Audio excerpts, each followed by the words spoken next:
ਆ ਦੱਲਾ ਚੱਲਿਆ ਸੀ ਬਲੌੜਾ ਸ਼ਰੀਫ ਕਲਰ ਸੈਦਾਂ ਦੇ ਵਿੱਚ ਤਾਲਾ ਲਾਣ। ਉਹਨਾਂ ਫਿਰ ਐਸਾ ਤਾਲਾ ਠੋਕਿਆ ਇਹ ਉਹਨਾਂ ਨੂੰ ਭੁੱਲ ਕੇ ਇਮਰਾਨ ਖਾਨ ਦੇ ਅਲ ਤੇ ਚੜ ਗਿਆ। ਕਹਿੰਦਾ ਪਿਆ ਵੀ ਇਹ ਨਿਜ਼ਾਮ ਨਹੀਂ ਚੱਲ ਸਕਦਾ।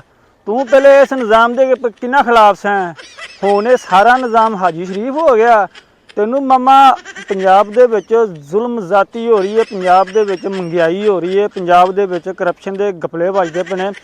ਤੈਨੂੰ ਉਹ ਨਜ਼ਰ ਨਹੀਂ ਆਉਂਦਾ ਪਿਆ ਕਿ ਇਮਰਾਨ ਖਾਨ ਦਾ ਬਹੁਤਾ ਵੱਡਾ ਹੈ, ਕਿਹਦੇ ਵਾਸਤੇ ਚਾਹੀਦਾ, ਛੋਟੀ ਜਗ੍ਹਾ ਚਾਹੀਦੀ ਜਾਂ ਵੱਡੀ ਜਗ੍ਹਾ ਚਾਹੀਦਾ?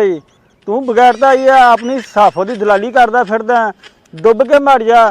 ਤੂੰ ਅਰਸ਼ਦ ਸ਼ਰੀਫ ਦੇ ਬਾਰੇ ਅੱਜ ਤੱਕ ਇੱਕ ਲਫ਼ਜ਼ ਨਹੀਂ ਬੋਲਿਆ। ਤੂੰ ਆਪਣੇ ਆਪ ਨੂੰ ਵੱਡਾ ਸੈਯਦ ਤੇ ਸਾਫੀ ਸਮਝਣਾ ਪਿਆ। ਸ਼ਰਮ ਨਾਲ ਜੇ ਮਾੜੀ ਮੋਟੀ ਕੋਈ ਇੱਜ਼ਤ ਤੇ ਕੋਈ ਭੋੜਾ ਗੈਰਤ ਹੈਗੀ ਨਾ ਤੇ ਥੋੜਾ ਜਿਹਾ ਪਾਣੀ ਲੈ ਕੇ ਨਾ ਉਹਦੇ ਵਿੱਚ ਨੱਕ ਡੁਬੋ ਕੇ ਮਰ ਜਾਈਂ।